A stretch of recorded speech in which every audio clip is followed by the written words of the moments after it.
Alrighty, hello and welcome to a new game of Dominions 5. The one that I was going to do was bad on a number of levels. We had a start which was around tons of barbarians, which are awful, and I forgot to do north-south wraparound and got into and was placed to start right on the edge, which is not ideal because then your fortress gets almost nothing. Um, we are going to be Ermor. We have a pretender god already set up. It's a virtue, which is a angelic being with fire and air magic. Should help us to expand a bit early, as long as it's not against barbarians. That was one of the issues, was barbarians have stupidly high attack, and we're able to defeat it because reasons. And we're just going to let the AI be random. We'll put one on difficult because that should be interesting. And let's also have one on easy just to see if we can tell the difference.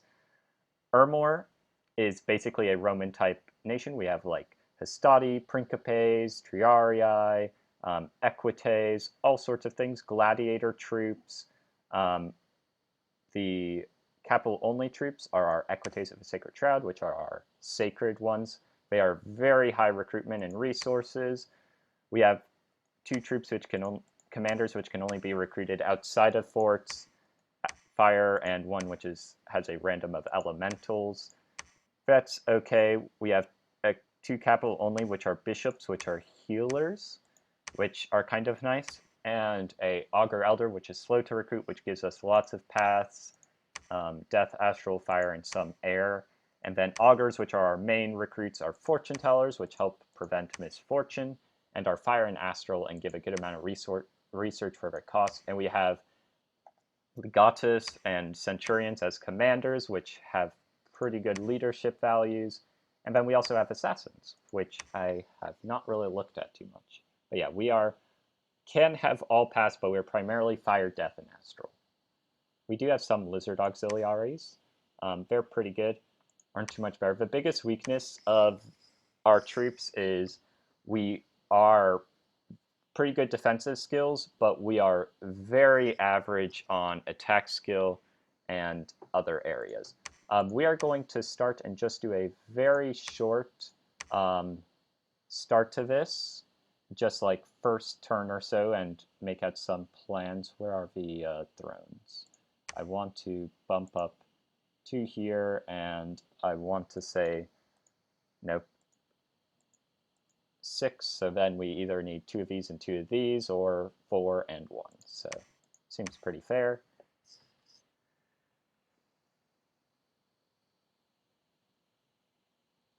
Gotta generate the world, and we'll probably do 1 or 2 turns just to start our expansion, and that will be that. Just a nice quick start.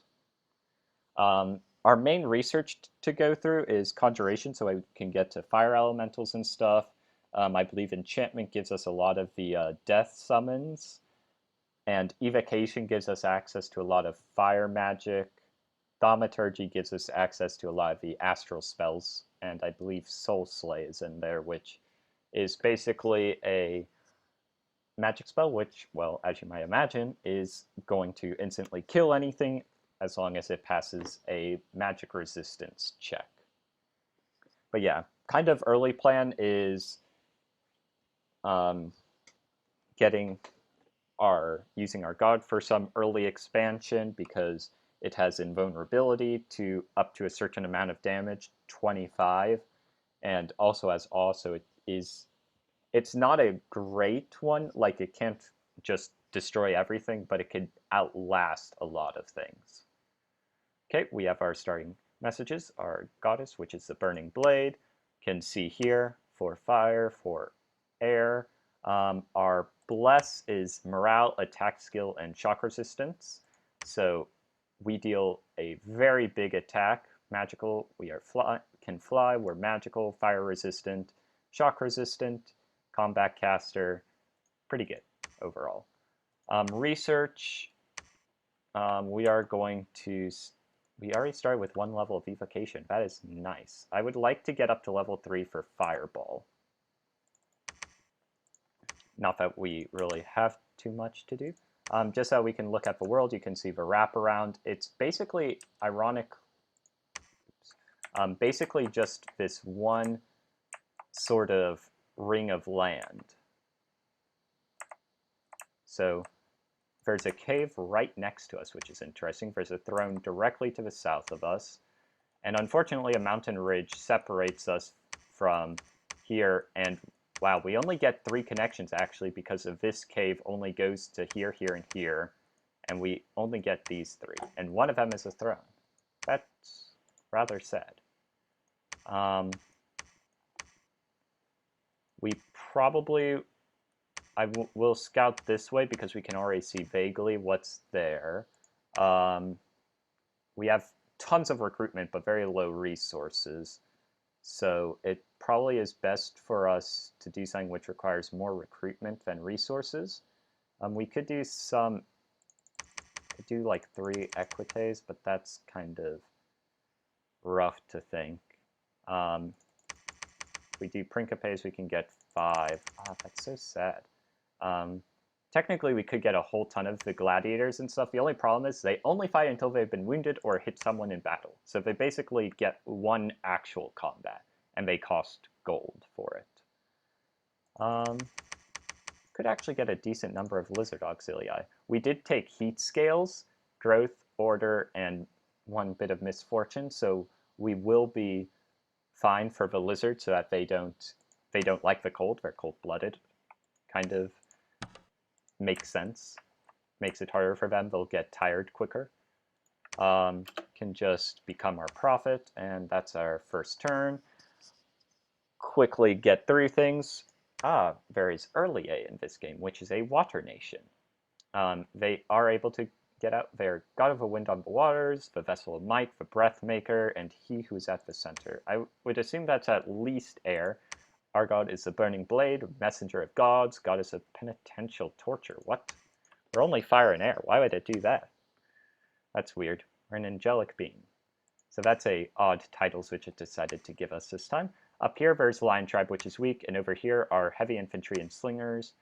Over here, ooh, we might be able to take that. Gonna send our scout down to look there. This should be easily taken by this. Lion Tribe are not armored at all, and all of our units have spears to throw, which is very good. And our god should be able to take out the heavy infantry, because they do not really have a high amount of attack.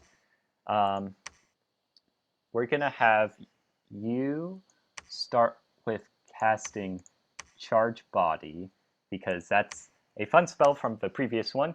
It will strike both combatants. Actually, no, we don't want to do that because magic is what can hurt us. We're going to start with some flame bolts just to waste time, and then we are going to attack the rearmost enemies and hopefully take out their commander. As for you, you just want to cast spells, like, no, not Divine Blessing, like Sermon of Courage and then the Smites. And as for these, you need to be in a line formation, which is nice because we have good commanders. You need to fire, so they will all throw their javelins first. And you are also going to fire. These are just levies, so they are worse defense, worse protection, not as good on stuff, whereas like the Hastati have better defense skill, better protection, slightly better morale, and short sword instead of just a weak spear. And you guys are going to be in a line over here. Yeah, something like that. And they should easily be able to take out 20. Recruitment, that should be on repeat. So I want to try out the Lizard Auxilii. They have better protection than the Hastati by a little bit, I believe. Yeah, 14 versus 11. They have 1 less defense skill, but it's good. And they cost fewer resources and recruitment points, which is nice. Are there any mercenaries we can hire? Just some archers. I might actually want to do that if we're going to make a bid to take the throne very early. but maybe not right now. Preferably actual soldiers, because archers can be rather weak. And Hinnom? Oh no, I think these have Anakites. Those are really strong giant troops. The god of this world, prince of doors and beginnings and endings, I believe that's astral, lord of poetry and song, the unsleeping god. So probably awake, that would make sense. We had 2 battles, and we'll see what our plan is going forward from here. Sermon of Courage is a morale buff, I believe. Yeah, so they have some Lion Tribe hunters back here. They have a Lion Tribe Shaman, which is always nature, and I believe can have an option, 10% chance for something else. Lion Tribe Warriors have Javelins, which is their only really good part. They're undisciplined, so low morale, no protection, and then just average stats. They do have pretty big shields like us, though, so if we get past the shield, we deal a good amount of damage to them, which we actually did for the most part. I don't think we should lose anyone. If we do, it might be because of the Nature Mage throwing out vine arrows and things, but we pretty well cleaned them up and should be able to chop through that. Let's see. We lost 2 levies, so the weaker troops with lower protection and all. That's fair enough. Then Kuna Aral, where our god went in.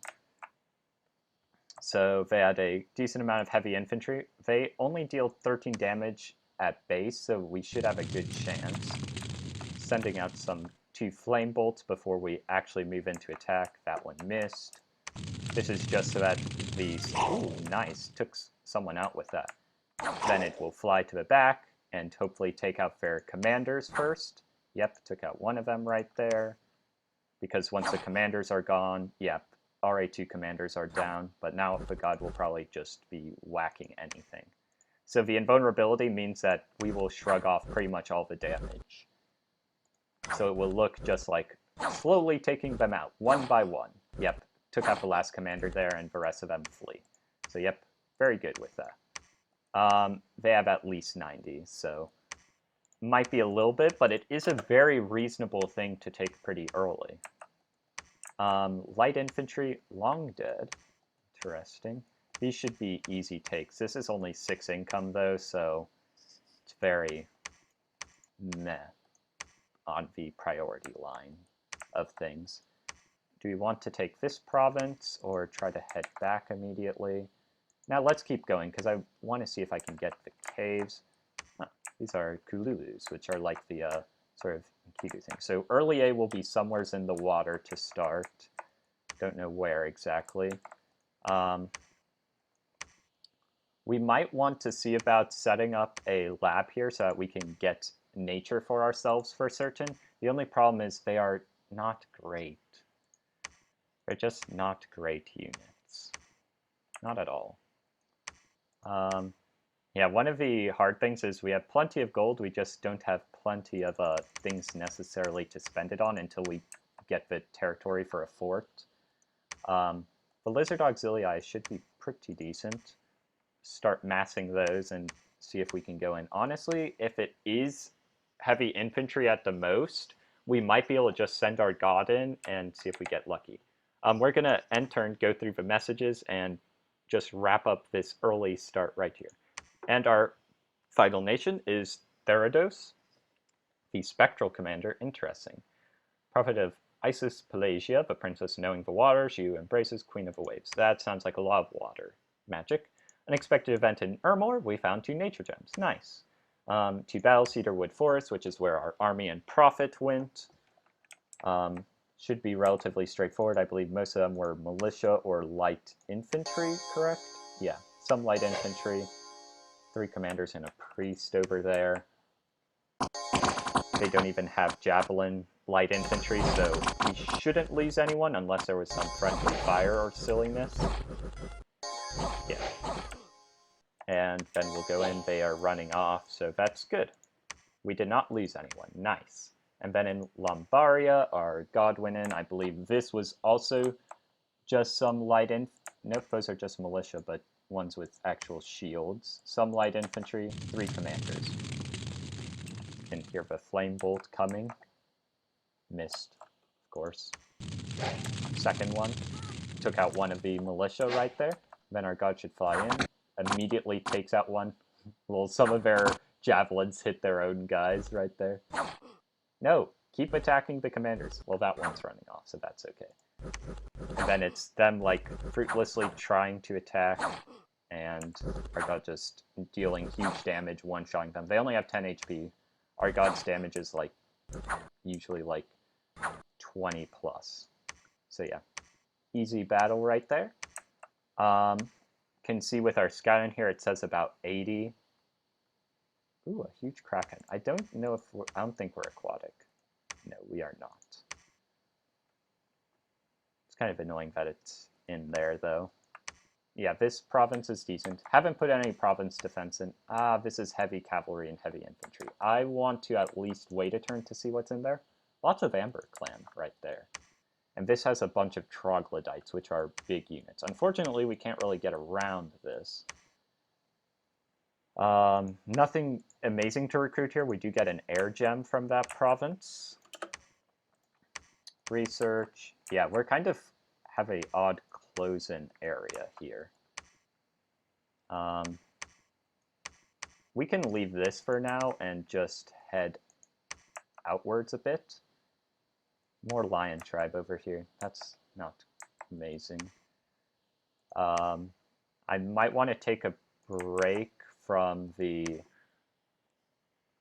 augurs to grab another commander so that we can start getting a fort or something. Getting a fort maybe over here could be really nice.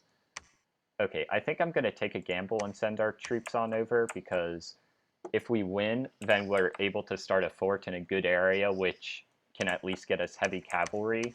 Though technically we can then recruit equites, which are just about as good as heavy cavalry. They have the lands, they have not amazing protection, and only average stats. Honestly, they aren't that amazing. It just, they are good. They do have good attacks and all. And they are basically heavy cavalry in early era that I can recruit from any fortress. Do I want to recruit anything around? Also, if there's more lion tribe here, I might just make my fort here, because then I can also have a lab and recruit some shamans from there as well. Okay, I sort of lied. We're going to end this turn and then see what happens. We're going to keep our scout here to see if a message changes, because this is saying mainly militias and archers and stuff, and those cannot do anything. Like, they would need to be so amazingly lucky. I don't know if I've fully talked about this, but like, you, for Dominions 5, some of the randomness is by rolling 2 dice. If you get a 6 on it, then you add 1 to the count and get to roll again. So if you get a bunch of 6s, then you can get some pretty high values, possibly. Yeah, there was only a small amount of heavy infantry here, so our god should have an easy time. Drop down onto the slingers and commanders. Please prioritize the commanders so that they route faster. Slinger unit left. Yeah. Wow, just chopping through them. Yeah, has 14 attack skill, which is pretty good. So, very likely to actually get in a hit. And in Nardigo, this is where we were attacking the Independents. They had 6 heavy cavalry and only 3 heavy infantry. Nice. They have also 2 mounted commanders, so that's pretty good. We will probably lose at least, yeah, we lost a Lizard Auxiliary right there, and at least 1 Hastati. Yeah, that's very acceptable losses against some heavy cavalry, like the charges, the dangerous part. And there's a bunch of long dead here. That's interesting. We don't really have access to... Well, actually, we do have access to some cheap priests, but I don't necessarily want to spend our commander stuff on that. Here, if we do build up a fort, then heavy cavalry is 14 protection, defense skill 15, but they have a lance instead of a broadsword. So they still get their charge thing, but the broadsword, I believe, is more damage and higher attack skill. Yeah, 16 versus 13, and a higher defensive bonus, defense skill bonus. I don't want him to be the one to do the building will have a mounted commander do that. Long Dead Horsemen, that is a good amount, so I would like to sort of wait a turn. The Troglodytes are scary because they're really big. There's 90, it says, so it is probably 80 to 90 of them. There's a merman village here where we can get merman captains and troops. That's actually really nice. That gives us access to go below water. So we want to get a merman captain and just start getting lots of mermen. Fortunately, capped on recruitment points here. We're probably going to go here and then head out, but we are done for today, and thank you for watching.